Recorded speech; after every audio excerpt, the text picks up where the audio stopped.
अस्सलाम वालेकुम स्टूडेंट्स। आज का जो हमारा वीडियो का मकसद है वो है CS 302 mid term grand quiz preparations के हवाले से। यहाँ पे मैंने क्वेश्चंस हासिल किए हैं लेक्चर्स में से, और काफ़ी सारे क्वेश्चंस जो है वो मैंने पास पेपर से हासिल किए हैं, और मैंने इनको यकजा करके एक फ़ाइल की शक्ल में आपके लिए बनाया है। आइए हम अपने पेपर्स को की प्रिपरेशंस की तैयारी शुरू करते हैं। जी स्टूडेंट, जिस तरह के ये आप पिक्चर देख रहे होंगे, हमें एक पिक्चर दी होगी जहाँ पे और गेट के साथ एंड गेट को कंबाइन किया गया है, और हमसे कहा जाएगा कि बताएं कि ये कौन सी एक्सप्रेशन बन रही है, यानी SOP है या POS है। जहाँ पे आपके पास और गेट और एंड गेट को कंबाइन किया गया हो, वो एक्सप्रेशन आपकी बनती है product of sum form. Product of sum form ही वो फॉर्म है जहाँ पे और गेट्स के साथ, यानी इनपुट होता है और गेट के ज़रिए से, और फिर आउटपुट हो जाता है एंड गेट के ज़रिए से। यहाँ पे भी आप वाज़ेह तौर पे देख रहे होंगे कि B C और BCD और AC ये तमाम मिलके इनपुट करा रहे हैं, और एंड पे आउटपुट हो रहा है एंड गेट की मदद से। तो ऐसी सूरत हाल में जो हमारे पास आंसर आएगा वो आएगा प्रोडक्ट ऑफ द सम। ये जो क्वेश्चन मैंने पहला पिक किया, ये पास पेपर में कई दफ़ा रिपीट हो चुका है।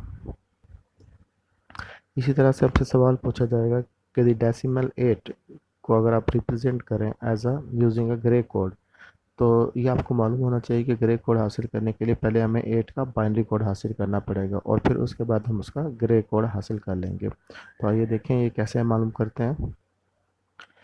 तो जी स्टूडेंट, 8 का जो बाइनरी कोड था वो हमारे पास आया 1000, यानी 1 3 टाइम 0।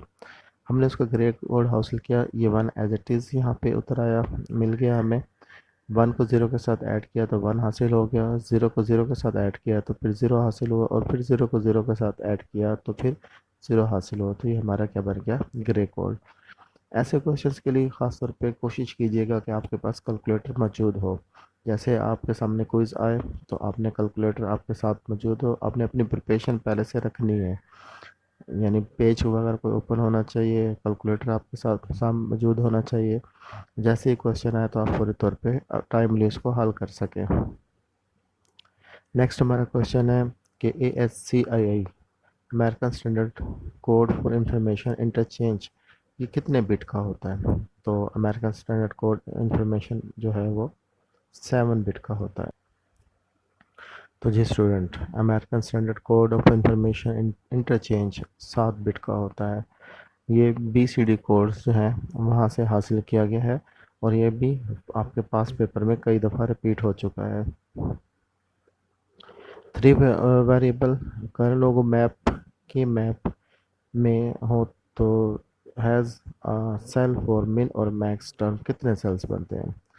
तो के मैप में आपको मालूम है कि अगर हम 2 की पावर जो है वो 3 कर लेंगे, 3 वेरिएबल्स यानी कि कर लेंगे, तो वो हमारी 8 बनता है, तो वो 8 सेल हमारे होंगे। Demultiplexer is not available commercially, क्या ये बात दुरुस्त है। तो जी बिल्कुल ये बात दुरुस्त है कि डीमल्टीप्लेक्सर जो है वो कमर्शियली अवेलेबल नहीं होता। जी student, demultiplexer not available commercially, ये बात ट्रू है। जी student, logical operations able symbols ये हमें याद होने चाहिए कि नॉट के लिए क्या यूज़ होगा, एंड के लिए और के लिए XOR के लिए, इनमें से एक लाजमी आता है। नॉट के लिए साइन ऑफ एक्सक्लेमेशन, जिसको हम लैंग्वेज में नॉट ही बोलते हैं। एंड के लिए एंड का साइन है, और के लिए हैश, जबकि XOR के लिए डॉलर का साइन इस्तेमाल किया जाता है। तो ये हमें चारों ये याद होने चाहिए, इनमें से कोई एक आ सकता है तो वो हम आसानी से उसका आंसर दे सकते हैं। A latch is a temporary storage device that has a stable state। कितनी स्टेबल स्टेट होती हैं लैच की, तो उसकी 2 स्टेबल स्टेट होती हैं। ये वो मैं आपको क्वेश्चंस करवा रहा हूँ जो कि पास पेपर में बार बार आ रहे हैं। इसके अलावा मेरे पास 100 एंड अबव क्वेश्चंस की जो है ना सिलेक्शंस है, जो कि मैं वीडियो में नहीं आपसे शेयर करवा सकता, वो मैं फाइल की शक्ल में आपको शेयर कर दूंगा, आप वहाँ से स्टडी कर सकते हैं। अभी मैं जो आपको क्वेश्चंस करवा रहा हूँ ये वो हैं जो इम्पोर्टेंट हैं और 5 ईयर्स में बार बार रिपीट किए गए हैं। ये वो क्वेश्चन है जो बार बार पूछा गया 5 ईयर में, यानी when low on the D input अगर लो हो द फ्लिप फ्लॉप जो है एंड स्टोर अ ज़ीरो, और वो ज़ीरो को स्टोर कर रहा हो, तो इसकी पोजीशन क्या होगी, तो इसकी पोजीशन होगी रीसेट। यानी कि फ्लिप फ्लॉप जो होगा वो रीसेट हो जाएगा जब डी की इनपुट क्या होगी, लो होगी, और जो स्टोर कर रहा होगा वो भी ज़ीरो होगा, तो ये रीसेट हो जाएगा। H trigger J flip flop work very similar to SR flop, यानी J के flip flop SR flip flop की तरह ही काम करता है। इनमें जो डिफरेंस है वो क्या है, डिफरेंस ये है कि नो इनवैलिड स्टेट, यानी कि आपके पास जो J के फ्लिप फ्लॉप होता है उसमें इनवैलिड स्टेट नहीं होती, जबकि SR फ्लिप फ्लॉप में इनवैलिड स्टेट हो सकती हैं। CLR ये कमांड है, स्टैंड फॉर क्या होता है इसका, इसका स्टैंड फॉर होता है क्लियर। यानी अगर आप CLR को इस्तेमाल करेंगे तो इससे मुराद होगा कि मेमोरी के एलिमेंट्स को क्लियर कर दिया जाए, साफ कर दिया जाए। ड्रैग सेट को क्या कहा जाता है, ड्रैग सेट को सेट के नाम से जाहिर किया जाता है, या यूँ भी आ सकता है कि SE सेट क्या होते हैं, तो हम कहेंगे कि वो ड्रैग सेट होते हैं। Unlike SR latch gate, D latch has only one input।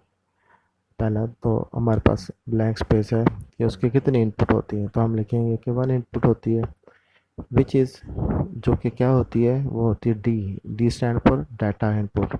यानी अगर कहीं कहीं पे भी डी का लफ्ज़ इस्तेमाल होगा तो हम इसका जो मायने लेंगे वो होगा डाटा। तो SR लिच में जो है, यानी गेट डी लिच में जो इनपुट होगी वो एक होगी, और वो जो इनपुट होगी वो क्या होगी, वो डाटा होगी। All the flip flop have same clock pulse, जब इनकी क्लॉक पल्स जो हो वो सेम हो तो हम उसको क्या कहेंगे, हम उसको कहेंगे सिंक्रोनाइज। जब इनकी क्लॉक पल्स सेम ना हो तो हम तब क्या कहेंगे, फिर होगा ये एसिंक्रोनाइज। यानी अगर क्लॉक पल्स में डिफरेंस होगा तो ये सिंक्रोनाइज कहलाएंगे, और अगर क्लॉक पल्स में डिफरेंस नहीं हो, क्लॉक पल्स सेम्स होंगी तो सिंक्रोनाइज कहलाएंगे, और अगर क्लॉक पल्स में डिफरेंस होगा तो फिर एसिंक्रोनाइज कहलाएंगे। Shift register represent how much storage capacity is used. सिर्फ शिफ्ट रजिस्टर जो है वो कितनी स्टोरेज कैपेसिटी को इस्तेमाल करता है, तो वो 1 बाइट स्टोरेज कैपेसिटी होती है।